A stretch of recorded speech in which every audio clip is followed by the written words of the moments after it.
Advertencia: el contenido de este video puede ser muy gráfico. Se recomienda discreción. Hola, mi nombre es Jessica Jennings y esto es Miércoles de Morbo. Cada miércoles comparto historias de asesinatos reales. Si eres nuevo aquí, asegúrate de hacerle clic en el botón de suscripción. Vamos a empezar.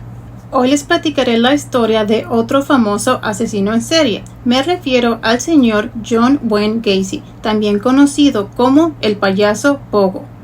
John Wayne Gacy era un hombre aparentemente normal. De lejos aparentaba ser un buen padre de familia, buen vecino, hacía de voluntario en hospitales y en eventos de caridad. O sea, todo el mundo pensaba, este tipo es buena gente, ¿verdad? Incluso llegó a vestirse de payaso para entretener a los niños. De ahí surgió su apodo de el payaso Pogo. Nadie se imaginó todas las atrocidades que este hombre llegó a cometer en su vida. John Wayne Gacy nació el 17 de marzo de 1942 en Chicago, Illinois. Fue el único varón de sus padres. Sus padres eran John Stanley Gacy y Marion Elaine Robinson. Su familia era católica, por lo que él y sus hermanas crecieron yendo a escuelas católicas. A él le pusieron John Wayne por un actor llamado John Wayne. Él era como el Pedro Infante en México, o sea, todo el mundo sabe quién es, muy famoso. El papá de John era muy fan de John Wayne. El papá, teniendo 2 hijas y un varón, esperaba que John se convirtiera en un hombrezazo, muy masculino, el típico macho, o sea, algo que él estuviera, sí, él es mi hijo. Quería estar muy orgulloso de su hijo, pero quería que su hijo pues fuera muy varonil, pues para poder presumirlo. Pero como John era débil y algo afeminado, su papá le mostró un particular desprecio. Siendo su único hijo varón, él quería que se comportara como tal, lo cual es medio injusto, ya que pocos niños salen, como se dice, bien varoniles a corta edad. Pero bueno, su papá lo insultaba llamándole marica, estúpido, niño de mamá. El pobre de John siempre intentaba a toda costa que su padre se sintiera orgulloso de él, sin ningún éxito. Y en ocasiones muy contadas, él llegaba a tener su aceptación. John no tuvo una infancia particularmente buena. Creció dentro de una típica familia católica y a pesar de no haber tenido problemas en lo económico, él sufría abuso físico y psicológico de parte de su padre, quien era un hombre que era alcohólico, que les pegaba a sus hijos y a su esposa, incluso por lo más mínimo. Su madre permaneció junto a él a pesar de que los abusaba, ya que ella estaba siguiendo la típica tradición del matrimonio católico, en el que el divorcio es visto como algo no permitido. Dices la palabra divorcio y ya te están echando agua bendita. La madre era descrita como una persona cálida, pero sumisa, o sea, le hacía caso al marido. Al estar creciendo y descubriendo sobre su sexualidad, John tuvo que pasar por algunas situaciones un tanto incómodas para un niño de su edad, ya que no podía contarle nada a su padre, quien probablemente terminaría golpeándolo por cualquier razón. En una ocasión fue descubierto por su padre enterrando en una caja de arena ropa interior de su madre, a lo que él le dijo que le gustaba cómo se sentía la tela, estaba suavecita. Pero solo por esto provocó que su padre lo golpeara, algo que era ya muy común. Lamentablemente, cuando él tenía 8 años de edad, fue abusado sexualmente por un contratista supuestamente amigo de la familia. Pero John nunca diría nada al respecto, ya que le tenía mucho miedo a su padre, que pensó que probablemente lo culparía a él por haber sido violado. A los 11 años, mientras jugaba en los columpios, sufrió un golpe en la cabeza, que le provocó una embolia, y este a su vez le provocó pérdidas temporales de la conciencia por algunos años y algunos ataques de epilepsia. No fue hasta que él tenía 16 años le descubrieron el coágulo y le dieron medicamento para disolverlo. Su padre pensaba todo este tiempo que él nada más estaba intentando dar lástima, por lo que ignoraba su salud. Un año más tarde, cuando él tenía 17 años, fue diagnosticado con un problema del corazón, el cual nunca le encontraron la razón.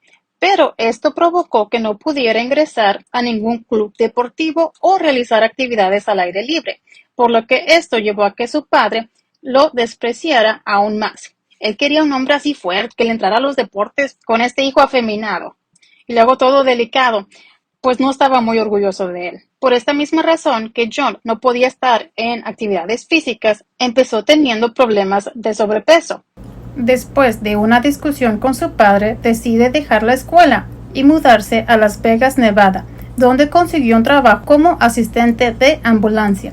Después, sus jefes le conseguirían otro trabajo como conserje en una funeraria, ya que John había mentido sobre su edad. En la funeraria, una noche, John se subió a uno de los ataúdes, se acostó y se acorricó con un cadáver para después abusar del cuerpo, haciendo así su primer encuentro con un acto de necrofilia. Según las propias palabras de John, tiempo después, este incidente lo marcaría tanto que decidió irse de Las Vegas, por lo que 3 meses más tarde, después de juntar suficiente dinero, regresó a Chicago con su madre y sus hermanas, quienes tuvieron que intervenir para que su padre lo aceptara de nuevo en su casa. John Wayne Gacy entró a la escuela de negocios y terminó graduándose en 1963. Poco tiempo más tarde consiguió un trabajo como gerente en una empresa de calzado llamada Nunn Bush, la cual le pidió mudarse a Springfield, Illinois.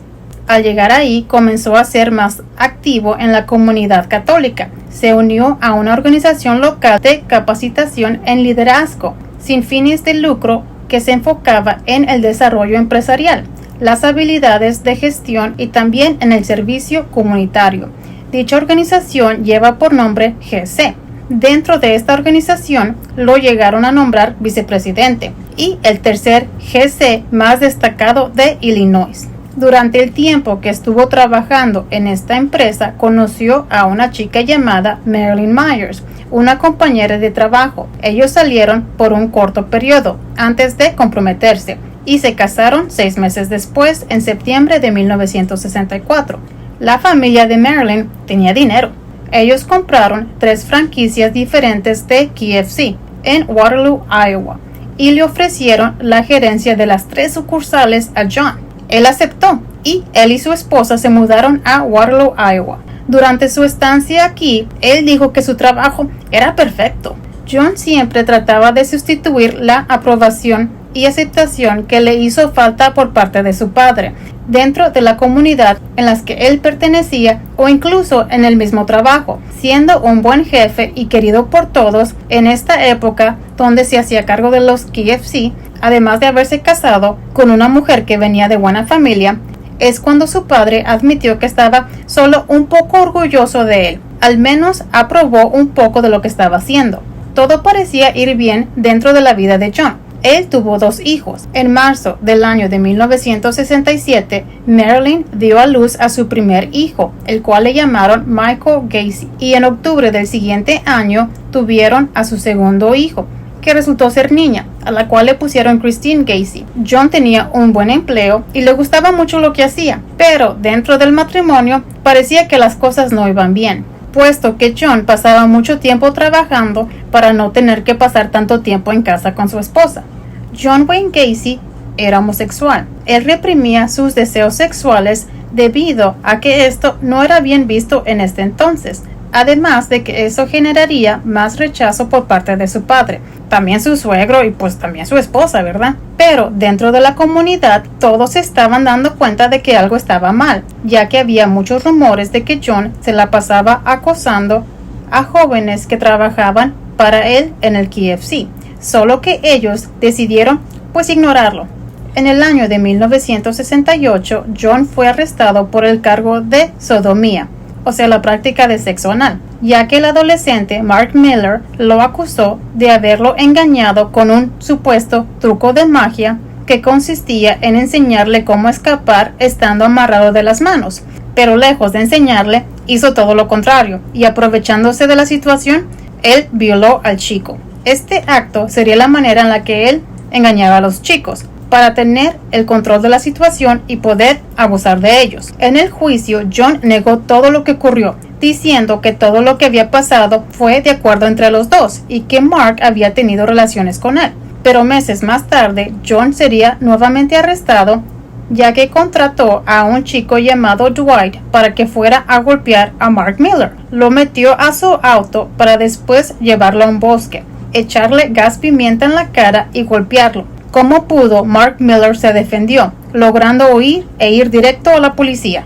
Más adelante arrestarían a Dwight, quien confesó todo lo que sucedió, por lo que John fue arrestado nuevamente, pero esta vez se le ordenó que se hiciese una evaluación psicológica. Los médicos le diagnosticaron un trastorno de personalidad antisocial, pero a pesar de ello, ellos dijeron que John se encontraba en condiciones de ser juzgado.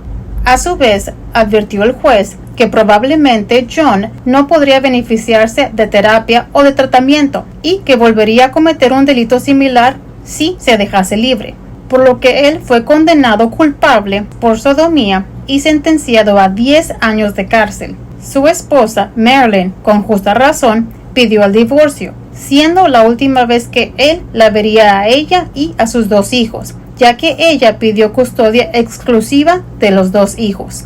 Durante el tiempo que él estaba en la cárcel, su padre falleció a causa de cirrosis del hígado. Acuérdense que era alcohólico. 18 meses más tarde, John lograría salir bajo libertad condicional por su buen comportamiento. Después de que le dieron 10 años de cárcel, ¡wow! A los 18 meses que saliera, déjales digo por qué. Ya que en su estancia en la cárcel, él no perdió su tiempo, ni tampoco pasó por desapercibido.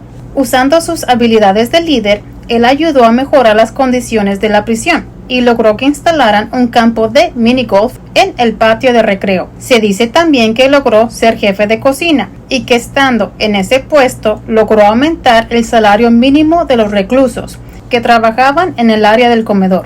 En junio de 1970 regresaría a Chicago con su madre nuevamente. Conseguiría un trabajo como chef. Y unos meses más tarde, tanto sus hermanas como su madre, ya que el papá ya había fallecido, lo ayudarían con la mitad del pago para comprar una casa a las afueras de la ciudad de Chicago.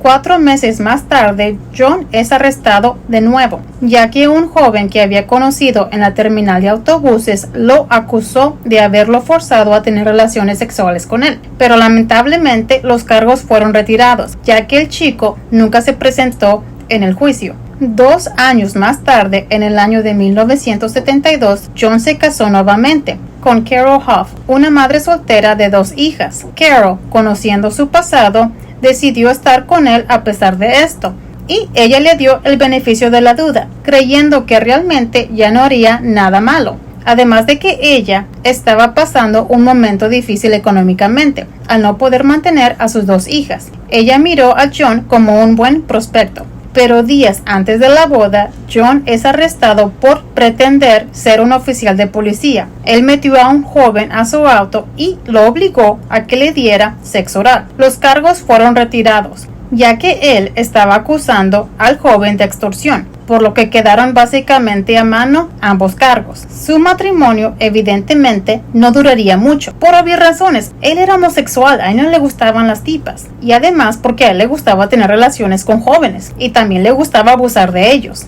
El 3 de enero de 1972, mientras la familia de John se encontraba fuera de la ciudad, él vio a un joven llamado Timothy, de 15 años, en la estación de autobuses. Este joven Timothy tuvo que quedarse una noche más en Chicago, debido a que su autobús no iba a salir hasta el siguiente día. Ahí fue cuando John lo conoció. Acercándose al muchacho, le dijo que podría darle una vuelta por Chicago y que le podría regalar algo de mota, e incluso le ofreció quedarse en su casa. Le preguntó: ¿te quieres quedar en esa banquita o te quieres ir conmigo a mi casa? Te doy de comer, nos echamos una mota.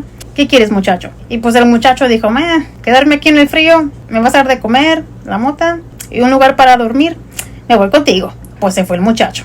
Y cuando llegaron a casa de John, los dos tuvieron relaciones sexuales, que los dos estuvieron de acuerdo. Pero a la mañana siguiente, John despierta y ve al chico al pie de la cama sosteniendo un cuchillo. Supuestamente por instinto, él reacciona. Empieza a forcejear con Timothy para quitarle el cuchillo, hasta que finalmente lo logra y lo apuñaló en el pecho varias veces hasta que lo mató. Cuando John Wayne Gacy va a la cocina a devolver el cuchillo, vio que había tocino y huevos abiertos, por lo que le cayó el 20 de que Timothy seguramente solo fue preguntarle cómo le gustaba que le cocinaran los huevos, o sea, cómo quería su desayuno. Y el pobre chico terminó muerto. Por eso se me hace muy supuestamente. Pero bueno, esas fueron las palabras de John Wayne Gacy. Esta fue una de las primeras víctimas de asesinato de John. Ese día algo hizo clic en John Wayne Gacy, dándose cuenta que la muerte era algo que lo excitaba mucho.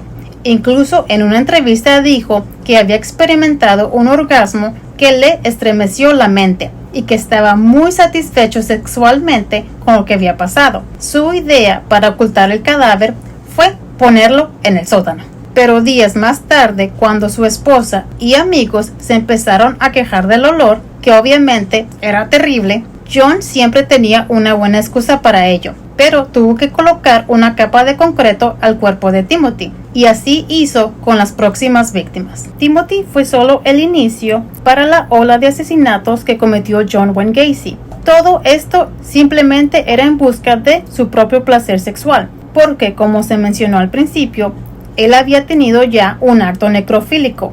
Acuérdense que en el funeral, cuando se fue y se corrocó con el cadáver y también lo violó. Pero ahora, para John Wayne Gacy, el asesinar a sus víctimas le producía un nivel de placer más fuerte. Se dice que durante el verano, él organizaba las fiestas más épicas en su patio trasero. Él tenía una lista de invitados de aproximadamente 400 personas. 400 personas, o sea, ni en la quinceañera o la boda de alguno, ¿cuántas veces invitas a 400 personas? Y nada más, oigan, vénganse, voy a hacer carnita asada, unas chelas, y a 400 personas, sus fiestas se decían ser épicas. Y teniendo a más de 400 personas, se lo creo, mis respetos. Pero cuando él realizaba este tipo de eventos y con tanta gente en su casa, muchos llegaron a notar el mal olor dentro de la casa, debido a los cuerpos que John iba dejando en su sótano. Pero él siempre tenía una buena excusa de por qué olía feo. Él echaba la culpa a la humedad, lo cual todos creían. O sea, ¿quién sospecharía de tan querido vecino? Era casi imposible que él realizara algo tan cruel, ¿verdad? Él continuó realizando su manera de trabajar fingiendo ser un policía. Les ofrecía marihuana a los muchachos y si ninguna de estas cosas le funcionaba, él los dormía con cloroformo para conseguir más jóvenes, ya que ahora no solo se dedicaba a violar a estos jóvenes, sino también a asesinarlos. Pero no solo los apuñalaba, sino que también llegaba a torturarlos, introduciendo dildos y botellas de medicina en el ano de los muchachos, para después asfixiarlos. Se dice que mientras los torturaba, el muy monstruo les leía un versículo de la Biblia. En el año de 1974, John creó su propia constructora llamada PDM, que era por Painting, Decoration and Maintenance, traducido como decoración, pintura y mantenimiento. En el negocio de la construcción, él empleaba a muchos jóvenes estudiantes. La principal razón era simplemente porque a John le gustaba ver a los jóvenes. Él quería echarse un taco de ojo diariamente, pero también a su vez porque él necesitaba a gente que estuviera en forma física para el trabajo, además de que podría pagarles menos siendo jóvenes, lo que obviamente hacía, e incluso tenía el descaro de tardarse en pagarles. Él utilizaba su negocio como un medio para contactarse con hombres jóvenes. Incluso se arriesgaba a comprobar si algunos de sus empleados estaban dispuestos a tener sexo o hacerle favores sexuales a cambio de dinero extra. A veces él les prestaba su auto y también les decía que si tenían sexo con él les daría un aumento. Volviendo un poco al matrimonio de John y lo chingado que estaba. Pero no fue hasta el año de 1976 cuando Carol decide ponerle fin a este matrimonio, pidiéndole el divorcio, debido a que un día encontró mucha pornografía gay y diferentes carteras de varios hombres, lo cual ella relacionó con el hecho de que ella y John, desde casi el inicio de su matrimonio, no tenían relaciones sexuales. Se dice que a partir de este periodo que lo abandonó la esposa, hasta 1978 fue cuando John Wayne Gacy mató a la mayor parte de sus víctimas, ya que tenía más libertad de hacer sus cosas y tenía una casa sin una esposa que estuviera vigilándole. En una ocasión, en el año de 1975, mientras trabajaba como voluntario del Partido Democrático local, comenzó a tirar a los perros a un joven de 16 años llamado Tony, quien dice amenazó con golpear a John después de que John lo acosó varios días. John dejó de molestar al chico aproximadamente por un mes, para después intentar hacer algo más, ya que un día, mientras el joven se encontraba en la casa de John, él intentó realizar su truquito de las esposas, que si bien recordamos era la manera de que él engañaba a los chicos para dejarlos esposados y después abusar de ellos sexualmente. Pero lo que él no sabía era que este joven Tony tenía conocimiento en lucha grecorromana, por lo que al ponerse las esposas pudo liberarse fácilmente con su fuerza.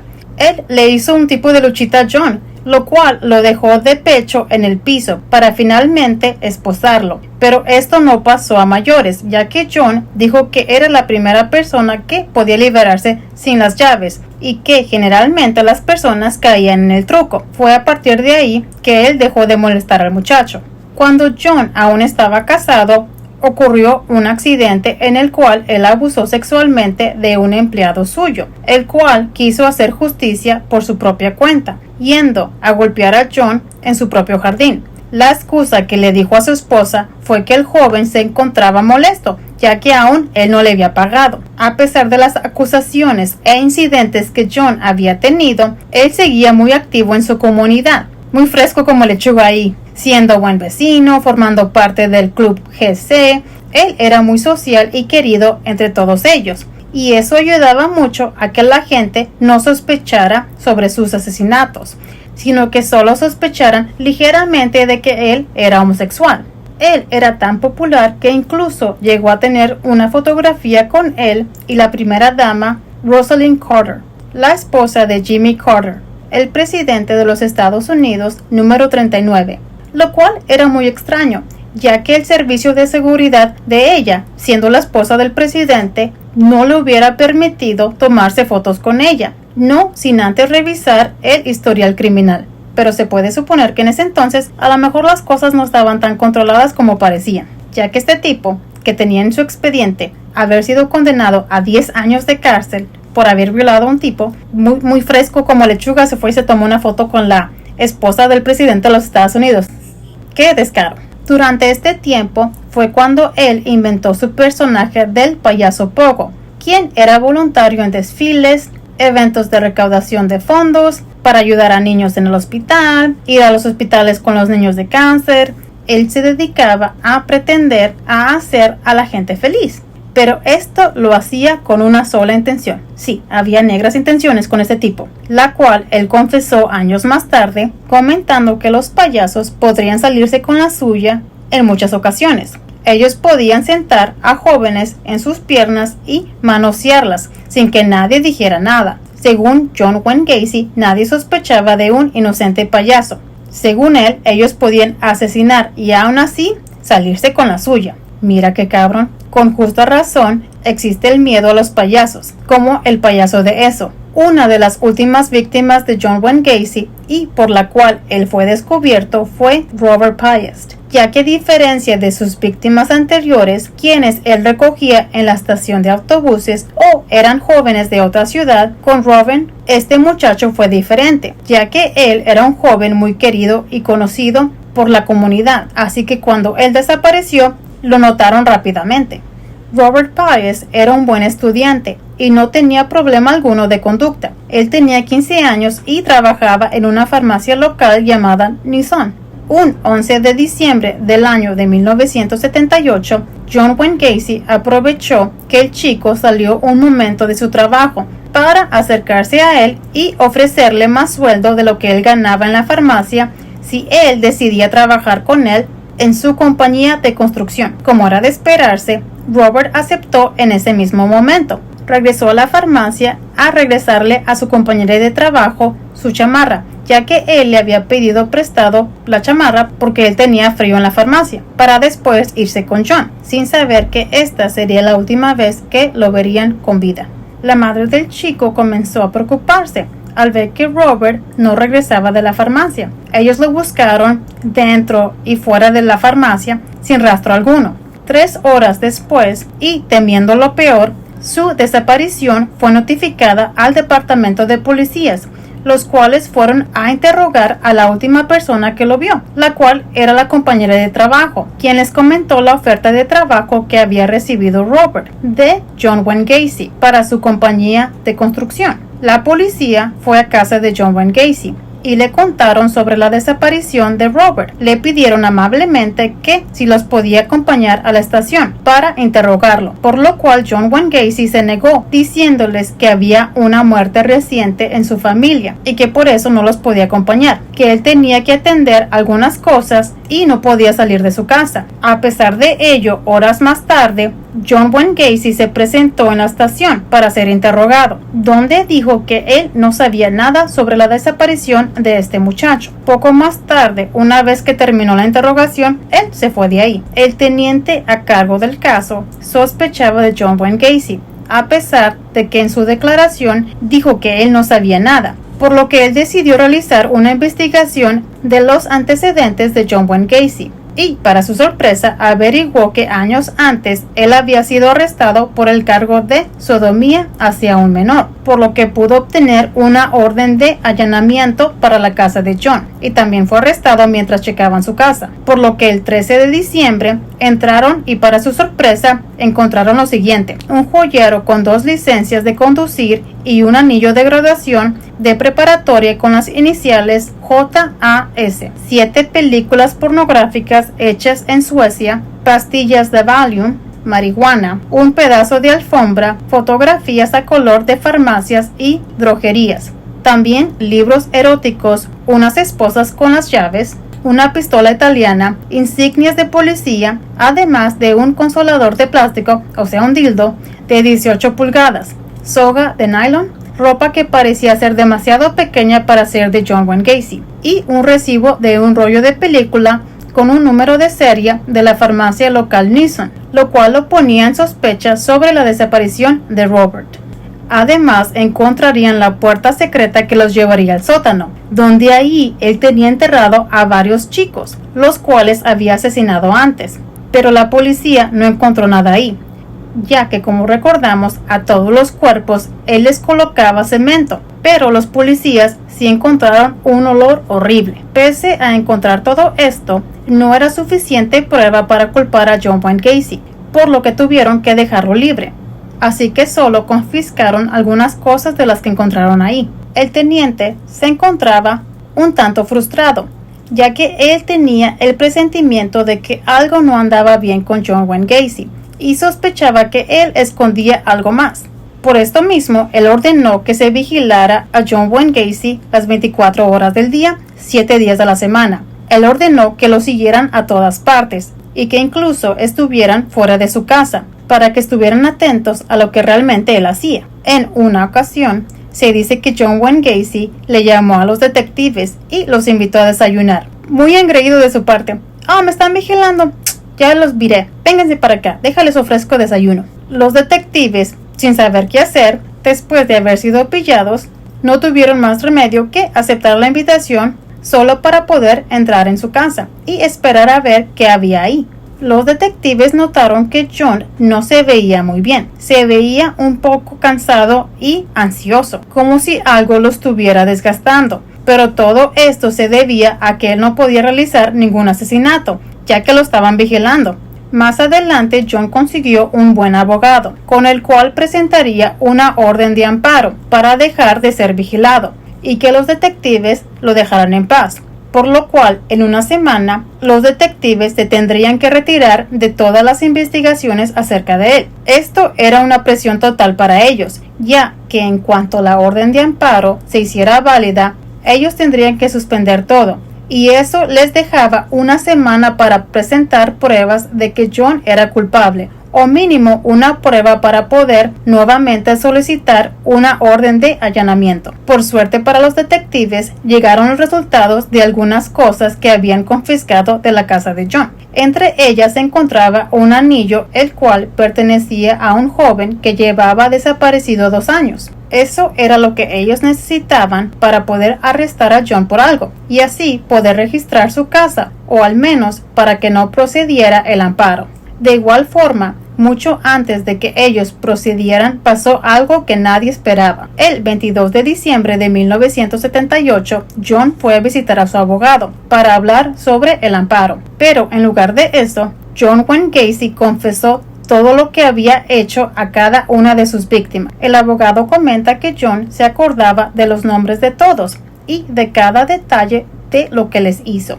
Que John Wayne Gacy dijo haber matado a 31 jóvenes. También confesó que todos los cuerpos los había enterrado bajo su casa y que como algunos ya no cabían ahí, los tiró en el lago Des Plaines. Le dibujó al abogado un mapa señalando los lugares donde estaban los cuerpos. También describió la manera en que los asesinaba, la cual era primero esposarlos, abusar de ellos sexualmente, pero para evitar que los gritos se escucharan fuera, él metía ropa interior a sus bocas para finalmente asfixiarlos. Él decía todo esto sin emoción alguna. Después de tremenda confesión, John Wayne Gacy se quedó dormido, como si fuera cualquier cosa. El abogado no podía hacer nada al respecto, ya que tenía un contrato con John Wayne Gacy. Así que él decide ir directo con los oficiales que estaban vigilando a John, para decirles que no dejaran que él se escapara y que no podía contarles nada más. Imagínense no poder decir algo al respecto, pero pues está bien, les dijo, oigan, a ese tipo no lo dejen ir, no les puedo decir por qué. Esto hace que su abogado se mire como buena persona, ya que pues obviamente no podía decir por qué. Al siguiente día John se despierta un poco desorientado, sin saber dónde está, y diciendo que tiene cosas que hacer, así que él se fue a su casa. Los oficiales lo siguieron hasta una gasolinera, donde lo vieron detenerse y pasarle un paquete a un muchacho, el cual al verlos decidió decir que John Wayne Gacy le había regalado el paquete, que contenía un montón de marihuana. Por esta razón, ellos lo pudieron arrestar, finalmente. Mientras se encuentra detenido, la policía obtuvo otra orden para registrar su casa, y al interrogar a uno de los empleados de John Wayne Gacy, se enteraron de que hace un tiempo él había pedido que cavaran una zanja en su sótano. Le preguntaron a otro empleado y él comentó que ayudó a cavar las zanjas, pero le dijo a la policía que las trincheras eran bastante pequeñas, del tamaño de una tumba poco profunda. Se puede decir que estos empleados fueron cómplices de los asesinatos, pero ellos mantuvieron firme el hecho de que ellos no tenían ninguna idea para qué servían estas trincheras o de lo que estaba tramando John Wayne Gacy. La policía por fin obtuvo la información que ellos necesitaban. Ellos pensaban que en la casa ellos encontrarían el cuerpo de Robert, solamente el cuerpo de Robert, sin tener la menor idea de lo que les esperaba. Mientras la policía registraba la casa, ellos tenían a John siendo interrogado en la estación, tratando de que él confesase ante las autoridades sus atrocidades. Ellos trataron de intimidarlo para que confesara que Robert estaba en su casa, o sea, su cuerpo. Pero John Wayne Gacy insiste en que no está ahí, pero que es posible que ellos encuentren a otras personas enterradas en el suelo. Él continuó diciendo que hay otro tipo enterrado en el suelo, que él se vio obligado a matar en defensa propia. Mientras la policía buscaba en el espacio bajo de la casa de John, ellos encontraron una trampilla que al abrirse encuentra numerosas partes de cuerpos de distintas personas. Los oficiales que estaban en este caso notaban que John Wayne Gacy estaba más preocupado que los oficiales no ensuciaran su alfombra, que tener un poquito de remordimiento por todos los jóvenes que mató. Para evitar que le destruyeran su alfombra, John Wayne Gacy dibujó un diagrama que le mostró a la policía dónde estaban encerrados los cuerpos de los jóvenes. Cuando la policía miró este diagrama, ellos tomaron la decisión de derrumbar la casa para sacar la otra parte de los cuerpos de las víctimas, además de los que ya se habían encontrado en el sótano. Al iniciar la búsqueda, ellos encontraron 2 cuerpos, pero al día siguiente ellos tuvieron que detener la búsqueda porque se atravesó el día de Navidad. Para el 28 de diciembre, la policía había encontrado 27 cadáveres debajo de la casa de John Wayne Gacy, una que estaba enterrado en la cochera tapado con concreto, y 5 cuerpos más que habían sido recuperados del río. Entre ellos iba el cuerpo de Robert. Durante el juicio, John trató de defenderse diciendo que todo esto había sido culpa de los niños. Después cambiaría su versión, diciendo que fue su otra personalidad, planeando que para su sentencia lo juzgaran como una persona inestable mentalmente, pero la fiscalía creía que él estaba de acuerdo y en pleno control de sus acciones, por lo que él sería juzgado por él mismo. El juicio duró solamente 5 semanas y el jurado lo declararía culpable en tan solo 2 horas. John Wayne Gacy fue sentenciado a 21 cadenas perpetuas y 12 penas de muerte. John Wayne Gacy se había convertido en ese entonces en el hombre acusado con más cargos de asesinato en la historia de los Estados Unidos. Algo que dejó sorprendido a unos cuantos fue que John Wayne Gacy, al escuchar el veredicto, dijo que había sido el mejor juicio de los Estados Unidos e hicieron lo correcto al encontrarme culpable, pero que hubiese sido mejor que no le hubieran dado la pena de muerte, ya que él tenía mucho que contar, mientras que los padres y familiares de las víctimas se encontraban celebrando que por fin se estaba haciendo justicia y que él sería ejecutado. John Wayne Gacy fue ejecutado por una inyección letal el 10 de mayo de 1994. A sus 52 años de edad, él finalmente murió. Se dice que antes de su ejecución y como última comida, él pidió un plato de pollo de KFC. Y aunque es solo un rumor, se dice que sus últimas palabras fueron: matarme no va a regresar a ninguna de las víctimas. El Estado me está asesinando. Nunca sabrán dónde están los otros. Bésenme el culo. Pero el fiscal desmintió estos rumores. Hubo un hombre que logró sobrevivir al ataque de John Wayne Gacy. Él era un joven de 27 años llamado Jeff Ricknow, quien declaró que él lo había traído hacia su auto, lo dormió con cloroformo para después golpearlo y violarlo brutalmente. Él comentó que después de este ataque, John lo abandonó en un lugar lejos de donde lo había recogido, pero que la policía desafortunadamente no hizo caso a su denuncia, a pesar de las heridas que él tenía, ya que Jeff era homosexual. Jeff hizo que la misión de su vida fuera rastrear quién era la persona que lo atacó, porque no tenía ningún recuerdo de eso. Él pasó la mayor parte de su tiempo buscando en toda la ciudad, hasta que un día pudo reconocer el auto de John. Él anotó el número de las placas para ir a la policía, darles la información, contarles todo lo que pasó aquella noche y para que ellos fueran detrás de él. Pero al no tener evidencias en su contra, nada pasó, a pesar de que nuevamente no lo tomaron en serio, ya que Jeff Ricknow era homosexual. Jeff más adelante escribiría un libro llamado 29 Abajo, donde describiría toda su experiencia y de cómo él logró sobrevivir al ataque de John Wayne Gacy. Así terminamos la historia de John Wayne Gacy. Quiero añadir que la película que salió en el 2022, The Black Phone, El teléfono negro, con Ethan Hawke como protagonista, fue partemente inspirada por John Wayne Gacy y Ted Bundy, el cual será de quien hablaremos el próximo miércoles. Me gustaría saber qué opinan ustedes al respecto de este caso. Por favor, denme un like, ya que me ayuda mucho a que yo siga creando estos videos. Y también denle un clic al botón de suscripción para vernos el próximo miércoles. Bye.